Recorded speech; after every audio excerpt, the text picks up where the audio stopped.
Don't sound a you lot think better the today. screen should be facing more so that they can see it too? See, I don't like Sure, I really don't need that. I already read it like 10 times. Well, so did I went through everything. But yeah, you can You sure? You don't want it just a little bit more so you can see it? You can see the attachment. The attachments will come up on the screen. We're hot. State legislature. Doo-dum.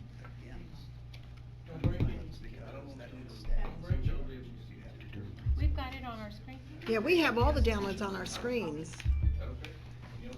I got caught dealing in there. You have to move, I think you have to move the bottom of it. Trading Gary. cards out of toilet paper. You ready? I got a Welcome back. For quarter cartons out. Where did he head? Reedy, Renee. He went to Washington. No Carrie today? No, she said she was at the meeting. What the hell?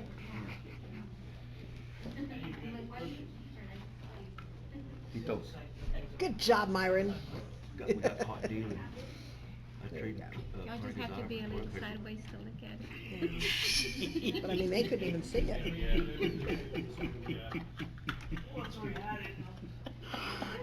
No.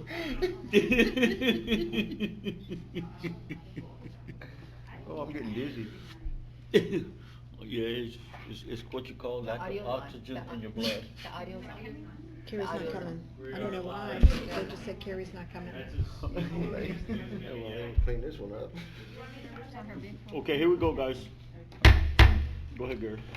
Mr. Mayor and Council, I want to give you a few messages here on some of the things that have been developing as it relates to the COVID-19 issue. It does impact us here at the city, and a lot of work has been going on in the last 24, 48, 72 hours on this issue. This afternoon, as you know, the President said no more than 10 people should gather. We've taken steps tonight to limit the number of staff who are participating. The meeting is being live streamed, so it's still available to the public, and that will continue. In fact, we're talking about making every meeting such as a work session, for example, if in fact we have a work session, even live streaming that to make it available. Those discussions are going on right now. The departmental reports are being submitted in written form. That helped us eliminate many of the people who are not here tonight. We can't tell people not to attend, but we're asking people to use their best judgment. We've eliminated the closed session for tonight. I know that saddens you. In order to limit the length of the meeting, we've delayed some regular agenda items. So we're trying to shorten to get people out of here as quickly as possible, because we knew there would be no way to keep it to 10, because with the people up here, we are at 9 already with all the staff and the elected officials. So there's no way we can stay with that 10, so we're trying to keep the meeting as short as possible. All of these agenda issues will be revisited in future meetings. We won't ignore them, we won't cancel them, we are postponing them. At the conclusion of this meeting, we'll talk about some of the things we'll be doing to help with the COVID-19 issue. So the purpose of this is just to let you know what's happening tonight, and also as far as this meeting goes. And we officially haven't begun the meeting, but the city secretary is taking notes as far as these comments go. And then we'll make some comments about what has happened today at the end of this, when the mayor has an announcement also. So that's all I have, Mr. Mayor. Okay. Well, I'm going to call to order the regular meeting of the City of Aransas Pass City Council, March 16, 2020 at 6 p.m. Let's all rise for the invocation and pledge of allegiance. Dear Father, we thank you, my Father, to know that you're still in control. You still got over everything, my Father. You know the situation that our country, the entire world is going through, my Father. I pray that your peace be upon us, knowing, my Father, that you've got it all under control. Give us the assurance, my Father, that you will protect us and you will be with us, Lord. Thank you for that, for your faithfulness and for your love for us, my Father. I pray that you guide us, the City Council, our city leaders, my Father, city manager and staff that are having to take care of our residents, my Father. Make the best decisions for our citizens. This we ask in Jesus' name. Amen. Amen. pledge allegiance to the flag of the United States of America and to the republic for which it stands, one nation, under God, indivisible, with liberty and justice for all. Okay, House Bill 2840 approved by the 86th legislature states that governmental bodies shall allow each member of the public who desires to address the body regarding an item on the agenda may do so either before or during consideration of the item. Citizens who wish to speak on an agenda item will have an opportunity to address the body before the item is discussed and will given a 3-minute time limit to make their comments. Now we're gonna go to board and commission appointments, and it's for the Planning and Zoning Commission. Yes, the first board we have on is the Planning and Zoning. Ms. Sweat, Kathleen Sweat, has resigned from the committee, and Mr. Schultz has submitted a board application for consideration of appointment to this commission. Michael Schultz. Well, I make a motion, we appoint Michael Schultz to the Planning and Zoning Commission. I'll second. All in favor? Aye. And now we're gonna go to the Board of Adjustments, Zoning Board of Adjustments. And Mr. Michael Schultz serves on that board. He serves on that board as a regular voting member. And we spoke with him last week, and he's taken on a project that conflicts with the meeting time for this board. So he asked if the council would consider moving him to alternate, and then, which you can do, if you decide to move into alternate member, you can appoint one of the alternate members to take the regular voting slot. And traditionally what has happened is you take the longest serving member and you move them up to the regular voting slot. And in this case, I believe Dr. Bailey has been the longest serving board member. But you have two alternates, which is Carol Salinas and Lawrence Bailey.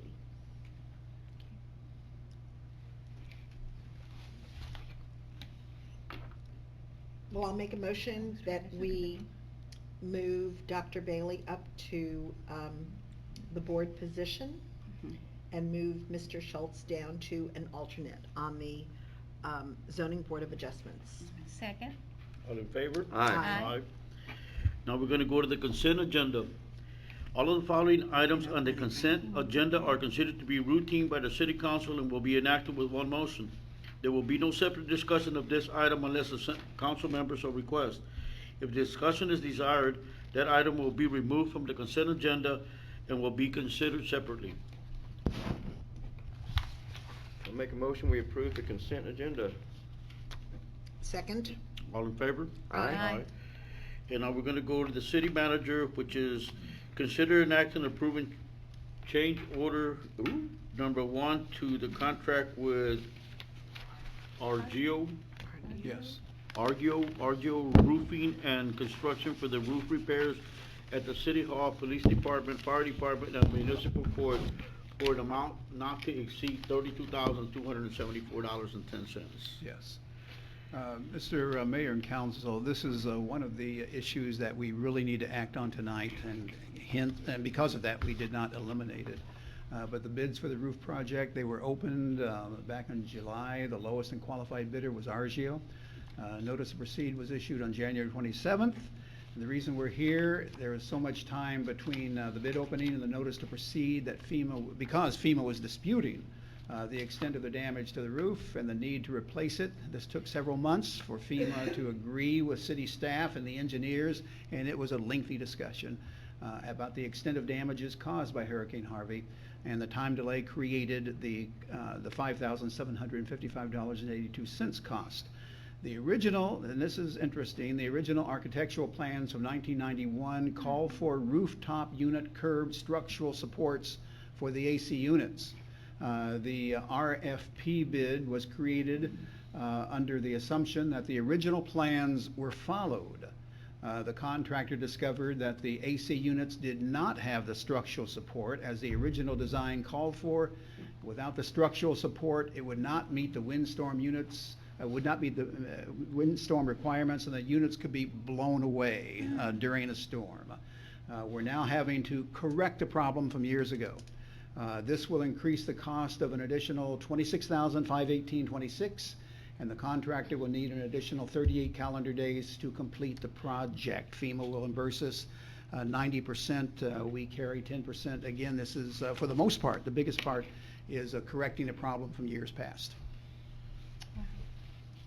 Well, make a motion that we approve change order number 1 for the roof repairs. Can we do that? Yeah, We'll have a choice. I'll wait for the next one. Second. All in favor? Aye. Aye. Okay, we go to consider an act on approving change order number 2 to the contract with RGO Roofing and Construction for roof repairs at City Hall, Police Department, Fire Department, and Municipal Court for an amount not to exceed $15,360. This is more technical in nature. The north side of the roof is requiring decking to be extended to the second joist. This is increasing the amount of deck to be replaced. The reason for this is that it was discovered that the existing decking splice is past the first joist and is not attached to a structural member, and this has made for a weak connection, which we don't want. This repair will increase the cost by an additional $15,360. FEMA will reimburse us again 90% on this particular issue. Staff recommends that the change order be approved if you so agree. Okay, well, I got one question. Whenever we give out a bid like that for RSP, do the contractors ever come out to the job site and remove any ceiling tiles and look exactly what they're bidding on to know stuff like this right from the start? That it seems to me like every time we get a job or we get an RSP that they come and they start the job and then, oh, guess what? We messed up. We didn't see this. It's an oversight. Come back with a change order.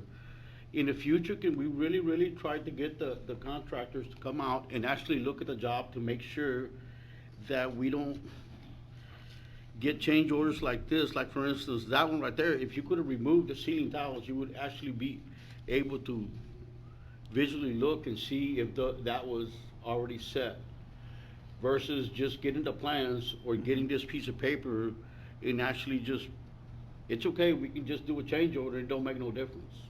To directly answer your question, a good question, there's that pre-bid conference, and of course, we walk through everything with the contractors in the pre-bid. So there is an opportunity to find the things you are talking about. I cannot explain why they did not find it. You raise a good point, but it was not found, and it has to be addressed. Okay, can we in the future? Yes, you are correct. Right, appreciate it. Was this one of those contracts that we said with no change orders? Yeah, but that's beside the point, we need Is to it? change it because we need to, yes. We need to get it fixed the right way. It's either that or have a faulty. Yeah, you're right. So making contracts with no change orders doesn't matter. I don't know if, I can't answer that as Yeah. far as if this was Yeah, but stated. just hopefully in the future, whatever, Just keep them to a minimum. I think that would make, that's the word we're looking for. Keep them to a minimum. Well, this is almost $50,000 difference. I know, but. But, You know? But we Yes, gotta- Let me But point go- out, but go- let me further point out, and the chief just reminded me, we had a meeting on these issues with the contractor. Staff was there. We had like 34 staff members there, quite a few, exaggerating a little bit, but quite a few staff members. And we grilled them on this. Why didn't you do this? Why didn't you do that? They had their answers, but still yet, we're in agreement with you. They should have found it. They did not find it. So it's not a matter of them just getting a free ride. Well, as far as discussion and us being aware of it and us trying to nail them to the wall on this, it was a lengthy meeting on this issue right here. And you are correct. You raised the concern, why have change orders? We don't want change orders. They do happen, and sometimes there's an allowance in there for, Right. in this case there is also, an allowance for overages. But they were under the grill by staff members during this meeting on these change orders. one thing also to mention, it'd be back when the roof was originally done, if whoever was the engineering firm at that particular time, or overseeing Sure. it should have caught it. So now they're getting the brunt of this, so going forward, that are, Well, that's change order number one, I yeah, think.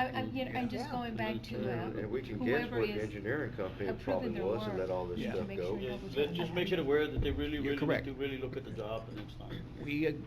we agree on all. You're preaching to the choir. All right. Sing Start the You're singing. song, correct, Gary. you're absolutely correct. Start singing. Okay. Okay. Okay. After all that, I'll make a motion to approve change order number 2. Not to exceed the 15,000? Right, $15,360. I'll second. All in favor? Aye. Okay, consider an act on approving the finance of the truck for the harbor master and designating the city manager as the authorized signatory. That's right. This is for the financing of the truck. And it's something that you authorized us to move forward with it. This is the financial part. Sandra's been working on that, and we would need your okay to move forward with financing. Anything to add to that? Okay.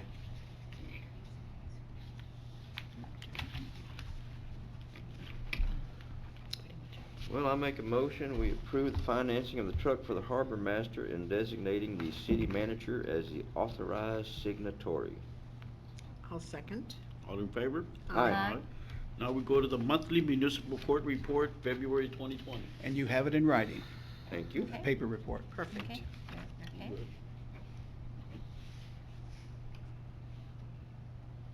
Otra vez. Okay, anything else?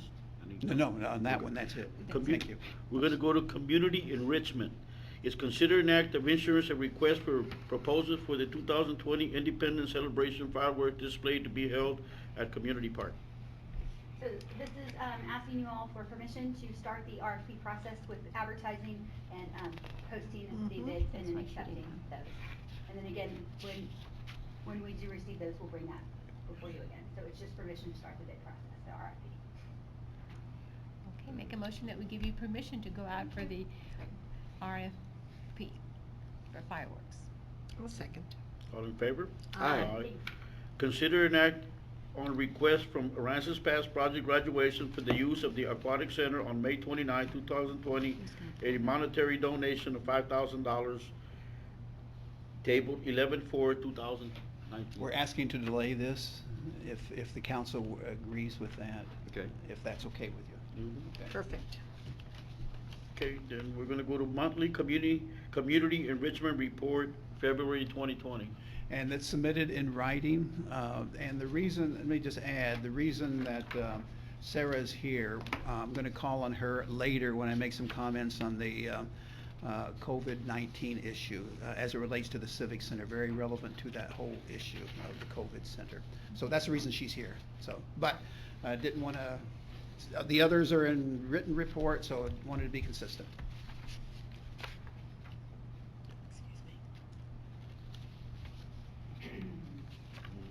Okay, now, we go to development services. Consider an act on approving a lease agreement with Aransas Pass Little League. Yes, we're asking that that be delayed. Okay. That's all right. Then we go to consider an act on awarding the request for bids for the wastewater treatment plant clarifier to Sequoia? Sakara? Civil Construction in the amount of $162,075. Yes, this, we would like to move forward with, if you agree. And, let me pull that up. We need that. You can, the bids were opened, and February 27th, 2 bids were received. Low bidder on the project, including the alternate bid, was Saguara Civil Construction, total of $162.75. This whole thing is very important to our process. Bid tabulation sheet with all bids is attached. You have a copy of that. Staff recommends awarding the project to the low bidder, and that is Saguara Civil Construction. This project is part of the SCP program, and you're familiar with the SCP program we have with TCEQ. And funding is already allocated for it. But we couldn't wait on this. We have to bring that to you. It's an emergency study. Yeah.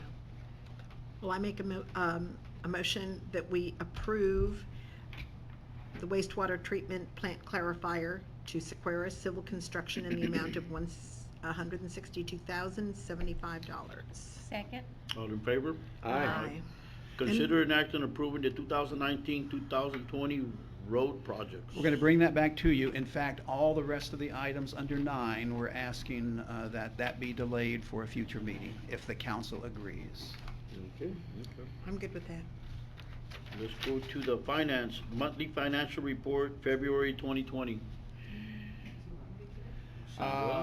No. To be consistent, you have the written report. If you have any questions, feel free to ask, of course. But once again, that's something that's submitted to you in writing, and it's pretty clear, I think. So that's a suggestion from staff anyway. Okay, now we're gonna go to public safety, which is monthly public safety. Yeah. Same thing, to be consistent. The chief said he really wants to do it. But He'll get over it. I had to pull him back. Oh. Being as conscientious as he is, but to be consistent, we're asking the same thing. Okay. We'll do the monthly fire department report, February 2000. Same thing, you have a Delayed. written report. It's in Good Lord. writing. Okay, no announcements, huh? delaying it all. Okay, now we're gonna go to the city council or staff announcements. Yes. You wanna go first and then I'll do my last? There have been changes that I've made notes of here. I want to begin, this is all related to COVID-19. You about to say something, Mary? I thought the mayor had a statement to read. Oh, thank you. Yeah, you have a You statement, wanna thank do you. this one first? Yes, please. Okay. Before the meeting today, I signed a declaration of disaster due to the public health emergency, the COVID-19. We are taking every precaution necessary to ensure the health and safety of our citizens. And by signing this declaration, it expedites the use of resources to enhance preparedness and respond in our community. Okay, and I'm going to follow up on that. Thank you, Mayor. Under staff announcements, we have a work session scheduled for March 23rd. We'll see. We'll see what you want to do. We'll see what's happening. We just don't know. It's happening so fast, and the chief and I were talking about it earlier. I mean, it's changing by the hour, so we'll see what happens as we get closer to the 23rd. Under city highlights, the first 2 items are what I want to talk about. We started the issue of city highlights, what's happening, want to bring it up to you in the future. Not in this meeting, unfortunately, because there's some other things we need to say, some of the things that are happening around the community. But the first 2 items are related to what we're talking about tonight with COVID-19. I want to talk with you about some of the things that happened today. As you know, the president, the governor, San Patricio County, and Aransas County too, I understand, today, and now the city of Aransas Pass, as you just heard from the mayor, have all approved an emergency declaration. In a meeting with, there was a meeting today at this level, the Aransas Pass level, with department heads, emergency personnel, the chamber was there also, and EMS were there also. I want to point that out to remind you that we're taking this seriously until we hear otherwise, until we hear that there's nothing to worry about. Right now, when the president says no more than 10, we think it's time to at least look at it seriously. There's some things that we're doing, and you need to be aware of some of the things that we are doing. City offices, the way we are planning at this point, will operate in normal hours. Here's some options to paying instead of coming into the office. In other words, instead of every citizen many citizens coming into the office to pay, and that creates large crowds in the lobby many times. The idea was presented. It's a good idea that the $3 fee for payment over the phone, that's been waived. We'll evaluate it again, I think in 30 days, is that correct? 30 days. Online payments are available, and water department drive-up box available. Those are other options for payment. Mail also is an option. That's in the water department. Under the municipal court, $3 fee over the phone, we are waiving that. We ran across some issues, but I think that's being addressed. And there's something else I want to talk about related to the courts in just a minute.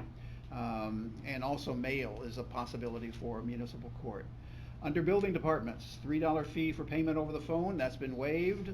Mail's also an option for payment, and you can submit paperwork online to Naomi at a email address there. The library, I didn't realize how active and how much of an incubator the computers were over at the library, incubator for disease. So the library is going to remain open, at least at this point, but we're shutting down usage of the computers. But they can check out books, et cetera, just not use the computers. Now, it's possible they could be cleaning off after every usage, but what if we miss? And that's a problem. I have a question, Gary. Please, absolutely. How's that gonna affect the census that we're telling people they can go to the library? That's what, we talked about that April 1st, today. right? April 1st, yeah. That's something that I don't have an answer for you on. We don't, we're gonna have to take that into consideration and see how that can be addressed. As of this moment, I don't have an answer for you, but that was discussed today. There was no decision, and Lynn headed up the meeting, did a very good job. There was no decision on how to limit the number of groups. This morning, before the president made his announcement this afternoon, we were looking at, would it be 50 people? Would it be like Corpus Christi, 500 people, where they're saying 500 there? 50 people, which is what CDC is saying. And we kind of concluded that we'd leave it open or follow CDC as far as numbers go. It's tough to come up with a real number until we get a better handle on what's happening out there. I don't know if you have anything you want to say on that, Lynn? Just, I'm talking to both of our two big counties, they're not putting a number on anything at this time. I think the general consensus is we won't even want to pull that trigger when we have confirmed cases in our area. Still, at this time, we have no confirmed cases. So everybody's kind of in a holding pattern looking for that. When that happens, then you're probably going to see more of a resolution like Port Aransas put out. Okay, thank you. An interesting issue is a lot of people are scheduled for court, don't have an answer on this, and talked with a judge just before this meeting, actually. A lot of people, I mean, the numbers she was talking about, they're huge. And it's going to be difficult to change that. Don't have an answer on that right now. But she was talking about one possibility of dividing it up into different court sessions. That's a possibility, but it's being looked at. I don't know how to address that at this point, but it's something that is being looked at. There are some large numbers coming down as far as the court docket goes. So that's something that's being addressed. Does that have a lot to do with the roundup, or we're over with the roundup? Partially roundup, the more probable spring break activities, higher activity. I think we can address a lot of that with just social spacing. Okay. Rather than have our tight rows here, we can spread chairs, we can put some gaps in the line at the window to get checked in. Okay. I think we can address Thank you that. very Good. much. The city council meeting's being live streamed. We're working on essential personnel. If it gets to that, we're not there, but if it gets to that, I just want to make you aware, so you're aware that we're working on these things. What if we get to the point of saying only essential personnel should be at City Hall? That's something we're working on. Who are those essential personnel? I can't answer that at this point, but we're working on that. We're looking at that. Working from home would be part of that. And who is equipped to do that? We've involved IT into that discussion at this morning's meeting. That's an ongoing discussion, and hopefully we don't reach that stage, but this is a way to let you know we're trying to get ready for it. That's personnel issues are not being implemented right now, I just want to point out, but we're studying them, and we'll see where that takes us and what happens in the milieu and the environment that's out there and what's going to be required of us. We just don't know at this point. Meetings have been held all day on this issue, not here, only here. In every city in this state, every city in these United States, they're going through the same thing that we're going through right now. Some cities are doing real drastic things, like the mayor and Mayor Pro Tem can't be in the same room at the same time in case something happens. So they're taking those kinds of steps. I'll see y'all. But we wanted to go for this He was meeting gonna do tonight, that. so you're aware of all these issues. That was first. And some cities are looking at that. And the news is just filled, and I've had people who are in the news business, some people I know just keep me updated on what's happening out there as far as the minute by minute, hour by hour changes that are occurring out there. So want to make you aware of all that and make you aware that we're working aggressively on it. So are there any legal issues, Roxanne, that I'm overlooking that you need to make us aware of? Just some basic ones for the city council to be aware of. Anything more specific, I'd be more than happy to go into executive session for discussion on that. However, generally speaking, the mayor and the mayor pro tem and the city council are very important to our community when it comes into states of emergency.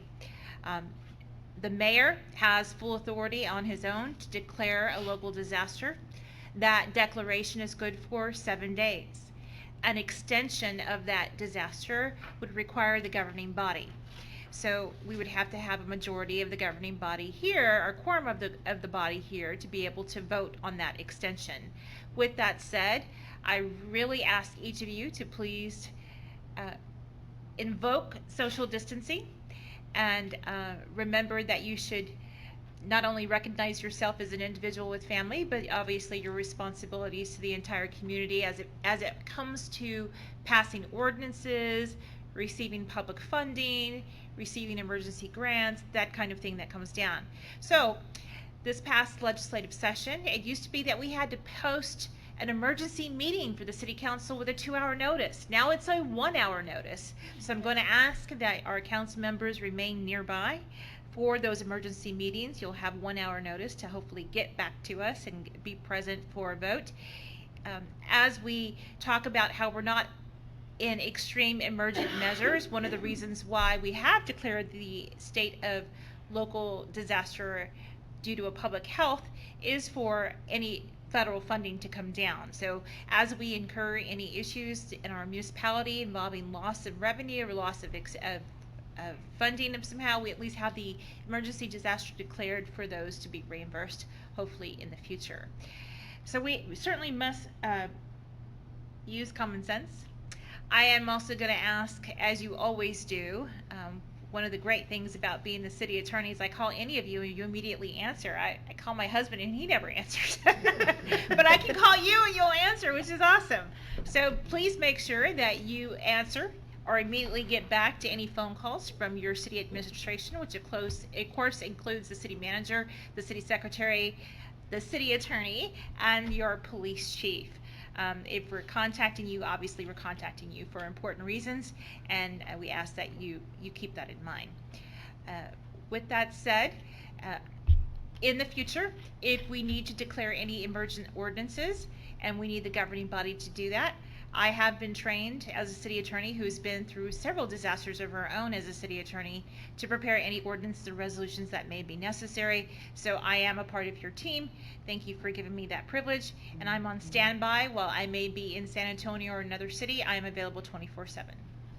Thank you. And one final point, we're trying to be as factual as possible, non-emotional, and we don't want to generate a feeling that of fear or anything of that sort. But it's important to understand the facts that are out there and that we are working with, and that you understand what your staff is doing on this to protect the community. That's it. Thank you. Thank you. Thank you. Okay, now we're going to go to citizen comments. Citizen comments are intended for the matters that are not scheduled on the agenda. Please limit your comments to 3 minutes and state your name and address for the record. Be advised that the Texas Open Meeting Act prohibits the city council from responding and discussing your comments. The law authorizes the following: make a statement of factual information, recite existing policy, advise that this subject may be placed on the agenda for a subsequent meeting.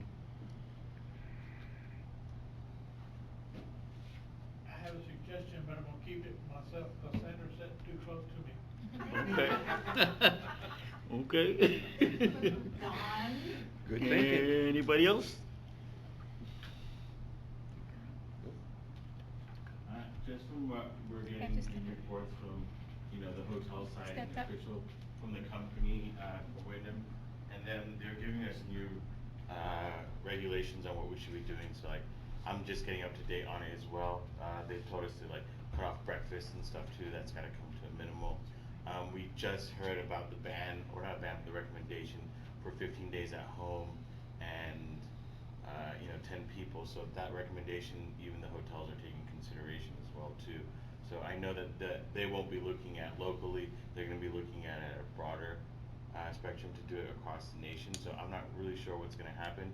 I've even heard in some cases on the East Coast, they've turned some hotels into testing zones and facilities and stuff, so I don't know where it's gonna go right now. But I do know that they've done some official releases with the influence of CDC and WHO as well. So just wanted you guys to know that's what's happening on our site. Thank you. Thank you. And that's the hotel site.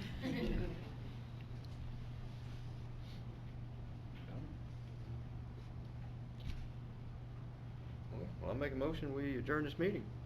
I'll second. All in favor? Aye. Aye, you didn't.